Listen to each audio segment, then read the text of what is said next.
Assalamualaikum sahabat Sungil TV. Tim Sungil TV akan menelusuri pegunungan Kandang Perahu, Kandang Perahu ya, Cicalung. Cicalung yang konon itu pegunungan itu sebagai tanda para nelayan untuk mengetahui daratan ya. Daratan sebagai ciri. Sebagai ciri ya Pak Wawang ya. Yang konon dulu tuh Sunyaragi itu dikelilingi danau ya Pak Wawang. Sahabat Sungil, itu saya akan menguak daerah pegunungan di Kandang Perahu itu. Kita ikuti, tapi jangan lupa subscribe, komen, dan lain-lainnya. Mari sahabat Sungil, kita ikuti.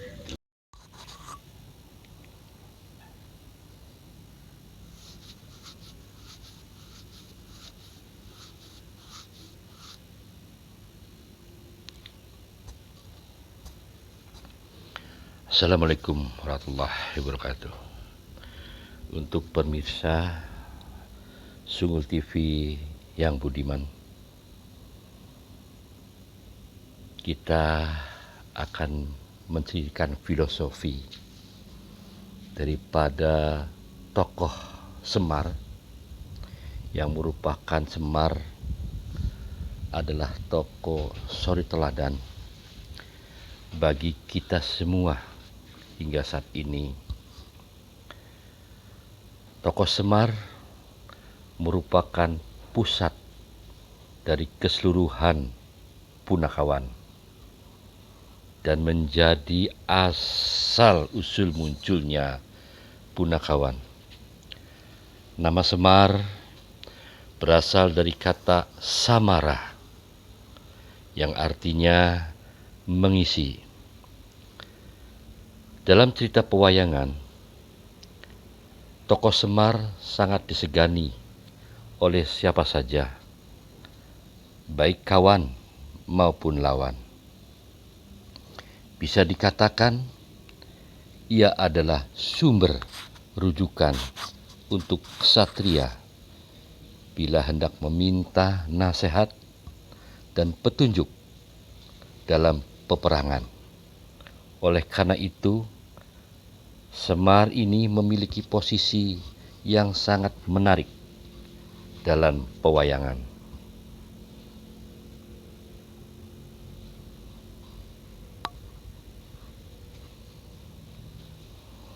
Tokoh Semar memiliki watak yang rendah hati, tidak menyombongkan diri, jujur dalam berbicara, dan suka akan sesamanya.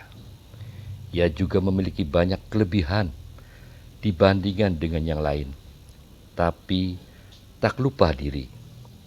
Dalam pewayangan, Semar adalah teladan dan panutan.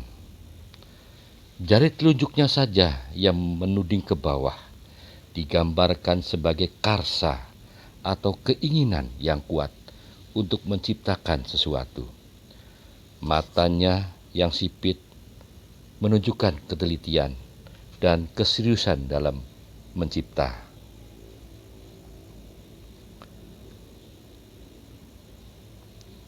Dahulu, konon pada saat cerita dan sejarah para wali songo, kita ambil salah satu contoh wali songo, yaitu Sunan Kalijaga.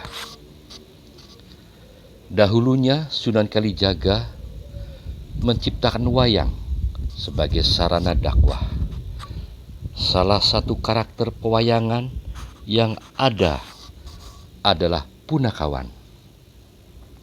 Nama Punakawan berasal dari kata puna yang berarti susah dan kawan yang berarti teman, yang bisa dimaknai sebagai teman di kala susah. Selain itu, ada juga yang mendekati. Punakawan berasal dari kata pana yang berarti terang, dan kawan yang berarti teman, yang apabila diterjemahkan.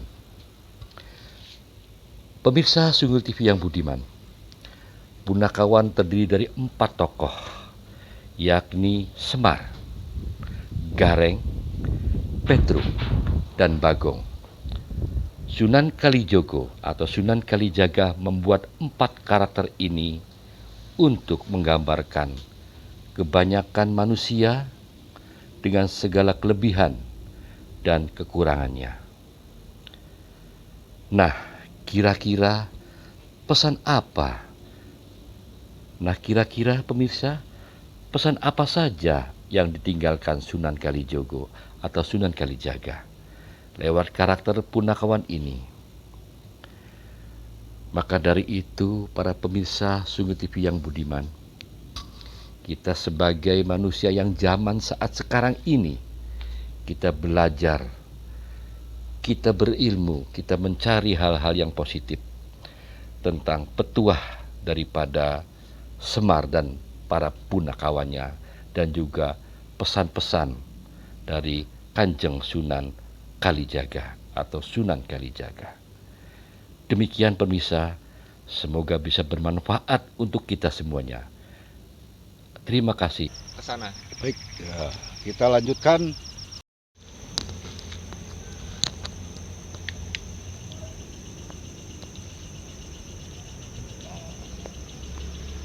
Selamat malam,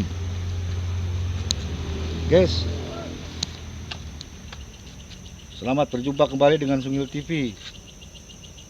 Ini kita sudah berada di sebuah tempat, yaitu Kelurahan Karyamulya. Tepatnya di Kandang Perahu. Begitu saudara. Kita sudah pada titiknya, dan coba kita perubahan daripada zaman dahulu dengan zaman sekarang. Bagaimana Pak Wang itu ceritanya itu? Kalau di zaman dulu itu, menurut masyarakat setempat di sini, karena saya sendiri masih mengetahui pada waktu saya pindah ke sini tuh, di sini tuh masih banyak pohon-pohon jati. Maka dari itu di sini dinamakan Kampung Karangjati, yaitu untuk sebagai mana itu akan dimanfaatkan papannya buat membuat perahu-perahu. Oh, kayunya itu ya, untuk digunakan perahu. Nah, setelah kemajuan terus, perahunya terus semakin banyak, akhirnya dari pihak setempat di sini, biar agak ada istilahnya membawa ke situsnya itu lebih baik, maka dinamakan kampung ini dinamakan itu kampungnya Kampung Karangjati, maka jalannya itu Kandang Perahu. Nah, sampai sekarang dikenal yaitu namanya Jalan Kandang Perahu. Nah, iniannya Sicalung. Wilayah Sicalung, kelurahannya Karyamulya, kecamatannya Kesambi. Oh gitu. Itu Pak. Jadi terkenal di sini tuh dulunya pengrajin perahu. Oh iya iya. Terus ini apa di sini tuh kalau nggak salah dulu itu ada bukit atau gundukan, dan gundukan itu seolah disitulah tempatnya apa namanya misteri itu ada. Nah sekarang ini masih ada nggak Pak gundukan itu? Karena di zaman kemajuan mungkin ke gunungnya itu dulu memang masih ada, tapi karena udah ada kemajuan perumahan yang selalu mendesak, maka ke gunung tersebut itu digusur. Nah, setelahnya digusur mungkin dibangun sebagai untuk perumahan, tapi itu sebetulnya penduduk yang dulu itu masih ada keturunannya, yang itu dinamakan Raden Ismoyo. Lanjutannya ya mungkin kita bisa menelusuri terlebih dahulu di situ, Pak. Jadi ini berarti awalnya itu kandang perahu karena apa namanya? Gunungan. Kebun-kebun jati dulunya. Kebun jati, jadi kandang perahu karena Itu. pengrajin itu membuat perahu-perahunya di sini. Para nelayan itu jadi cari membeli perahu atau memerlukan perahu itu di sini. Betul. Dahulu kala itu dijelaskan oleh Pak Wawang, ya Kang Wawang, bahwa yang tadinya aktivitasnya itu pohon jati yang ditebang sehingga habis ya Pak ya. Habis. Seiring dengan waktu atau masa habis ya untuk membuat perahu. Perahu-perahu. Kira-kira dari lokasi ini, lokasi bukit ini ke kandang perahu tuh berapa kilo Pak? Berapa meter? Kurang lebihnya itu 200. Oh, 200 meter. 200 meteran. Ini tadi Pak Wawang, Kang Wawang itu bicara Raden Ismoyo, tapi yang pribadi saya lihat itu ada punakawan Ya. atau apa namanya seperti zaman pewayangan. Ya. Itu saya terlihat itu apa namanya Semar kalau nggak salah. Ya. Ismoyo itu memang itu mungkin nama muda. Oh. Nama mudanya Raden, dan mungkin Ki Semar itu mungkin ya memang kejulukannya. Oh, begitu dijuluki. Kejulukannya. Iya. Jadi Raden Ismoyo Sahabat itu Sungil adalah TV, Semar. Disitulah kamera Sahabat ini Oh, gitu. ngebrur ya, ibaratnya buyar ini karena pengaruh-pengaruh dari gaib setempat ini mempengaruhi kamera kami. Kita coba pemirsa, tadi katanya blur, kita menyusuri ke tengah. Ini kelihatannya ada pohon-pohon, kebun-kebun masih ada ini sekitar ini. masih sekitar sedikit Kita masih lihat, coba ada satu cahaya yang kelihatan sepertinya apakah ini berupa keris atau berupa batu. Saya harap ini bisa kita buktikan, hanya untuk membuktikan aja apa gerangan ini sinar yang saya lihat ini. Kita teruskan ya, Pak Wawan. betul Pak. Jalan, jalan mana nih Pak Wawan? Jalan situ aja. Ini Pak Wawan.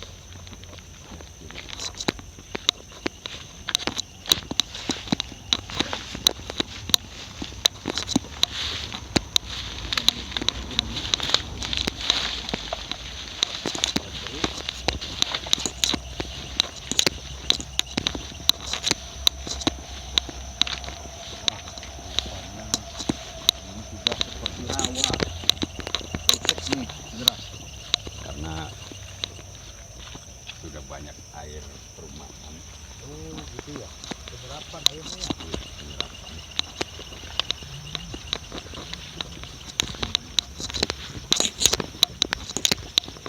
Ini apa nih Kang Wawan? Pohon apa nih Kang Wawan? Itu pohon mangga. Tumbuh di pohon-pohon mangga. Memang ini ditanam nih. Tanam. Tanam guys. Coba kita di sini. Kang Bagas. Mana Kang Bagas? Coba Kang Bagas. Coba untuk. Nah, coba untuk mengambil apa ini? Ada sinar tuh sebelah sana, kelihatan. Kita tarik. Nah, dari pohon itu kita tarik dari sini ya. Kelihatan nggak?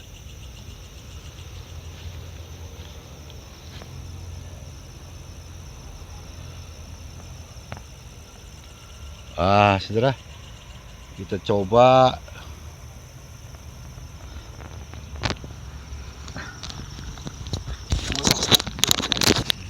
ada nggak itunya? Rantingnya Kang Bagas.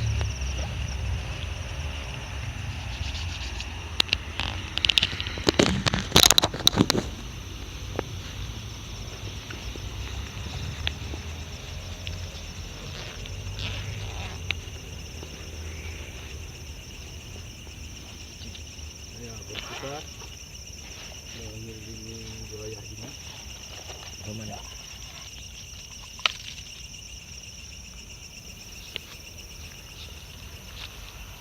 Kita coba tarik. Mana Kang Bagas? Ya. Coba untuk menjohirkan. Dibakar dulu Kang. Mengeru. belakang.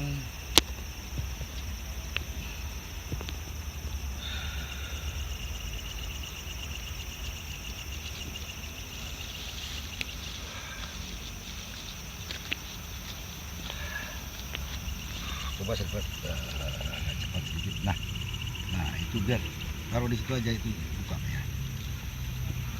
Coba. Sahabat Sungil TV, Kang Gusmat mencoba penarikan benda pusaka ini.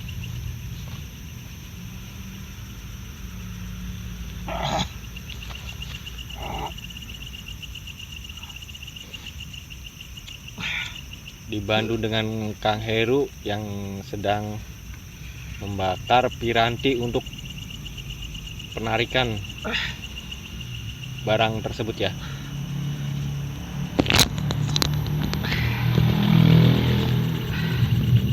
Kawan, saya minta bantuan tenaganya, kawan. Kang Wawang, tolong. Kang Gusmat dibantu dengan Kang Wawang menyalurkan tenaganya untuk penarikan, sahabat Sungil TV.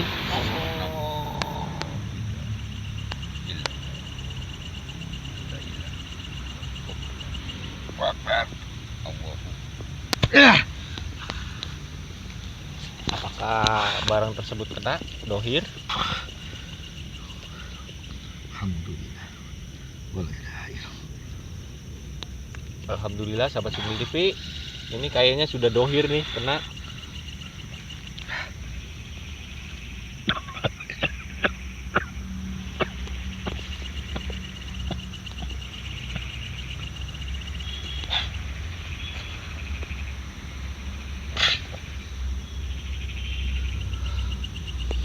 Coba Kang Wawang.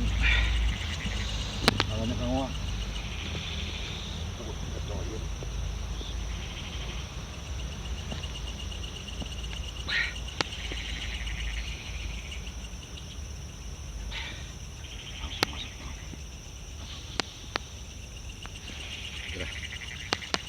Kita coba lihat apa ini, dan Kang Wawang akan menjelaskan apa ini. Inilah sahabat Sungil TV, benda yang tadi ditarik oleh Gusmat, yaitu adalah sebuah bentuk batu hitam yang bergambarkan itu istilahnya Raden Ismoyo. Ini sebetulnya batu ini manfaatnya memang boleh dikatakan untuk kinasihan dan wibawa, dan sebagaimana paling susah batu ini dicari apabila dibutuhkan, apabila bukan orang yang sesungguhnya mengetahui dalam letak sejarah tersebut, tidak mungkin akan mendapatkan. Nah, inilah sahabat Sungil TV semuanya, bukti-buktinya. Bentuknya hitam dan bergambarkan sebagai sosok Raden Ismoyo, yaitu di Semar, Badranaya. Disinilah sahabat TV, kita boleh dikatakan hanya sepintas mengetahui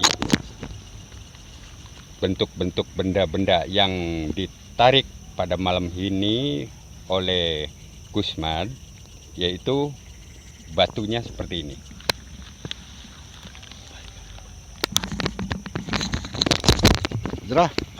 Ini setelah saya menarik batu ini dan membuktikan bahwa inilah ada berupa tadi dari sinar tadi.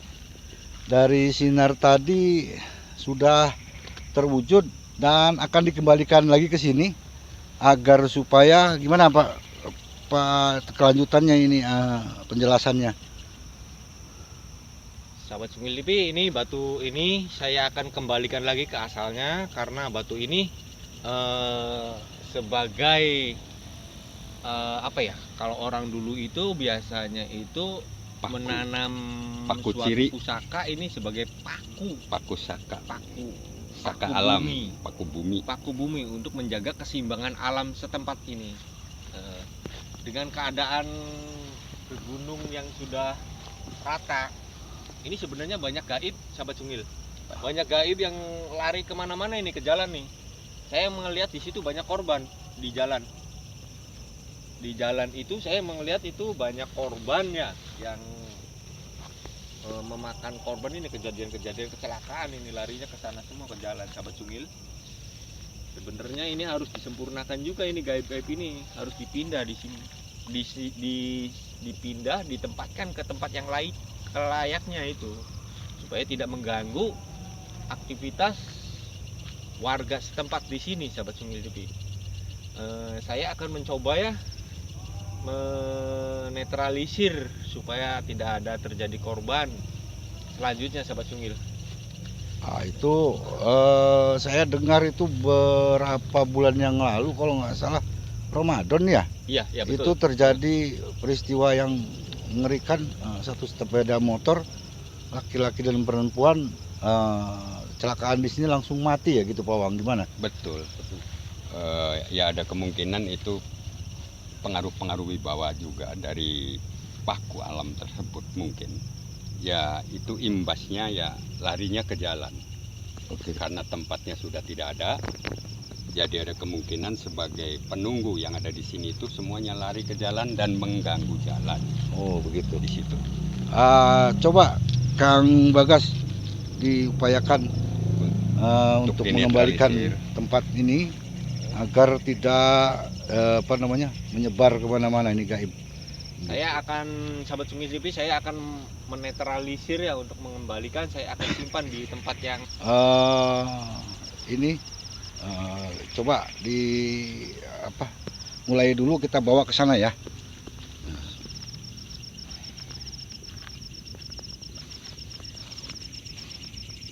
Assalamualaikum.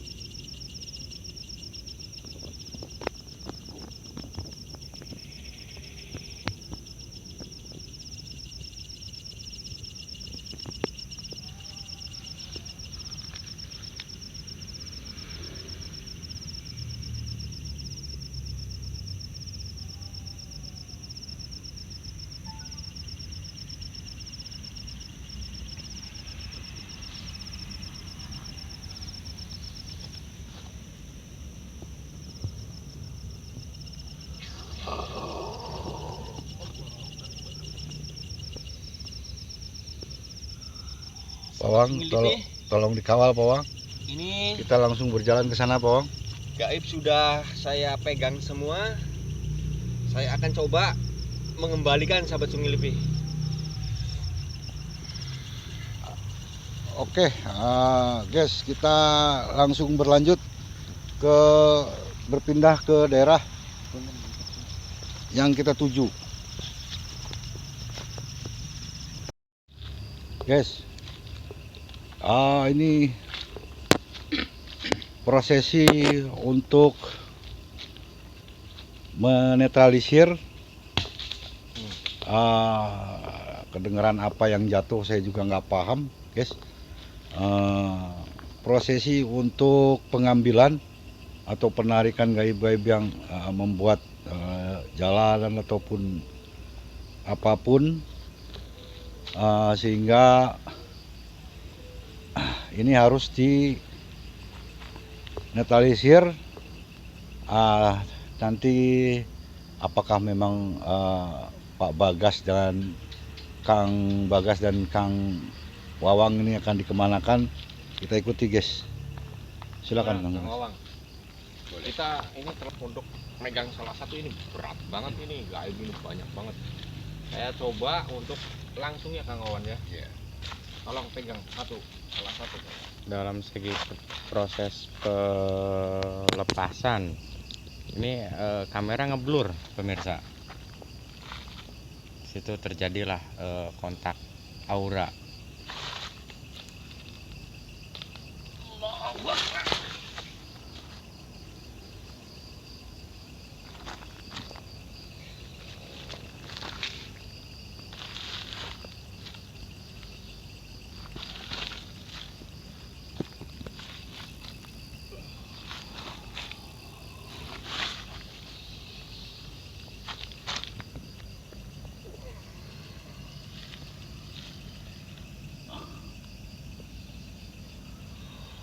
kamera benar-benar ngeblur.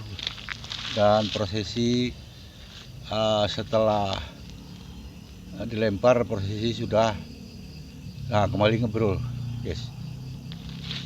Memang ini sangat kuat sekali, pantas mengganggu di sekitarnya.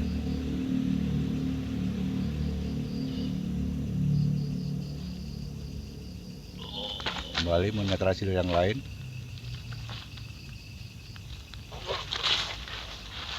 Akhirnya berdua melakukannya, langsung dilempar ke muara, ke laut, guys.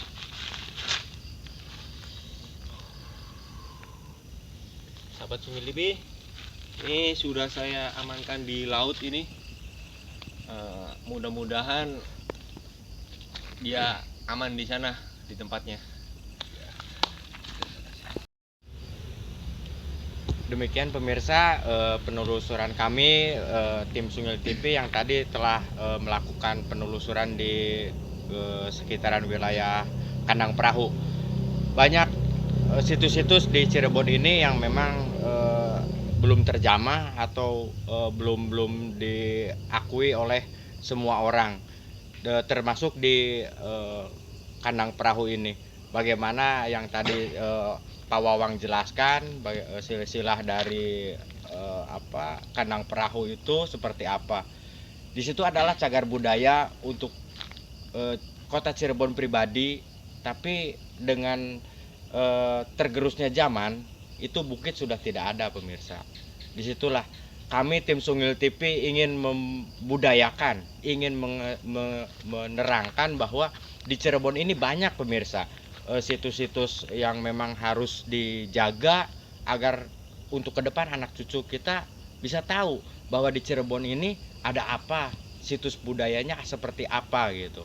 Jadi banyak sekali yang perlu kami gali lagi tentang cagar budaya, situs budaya yang memang di sini sudah diketahui bahwa Cirebon ini adalah kota wali. Banyak sekali cagar budaya yang harus diketahui oleh anak cucu kita ke depan. Sekian penelusuran kami hari ini. Jangan lupa like, subscribe, dan komen untuk lebih maju. Terima kasih. Wassalam.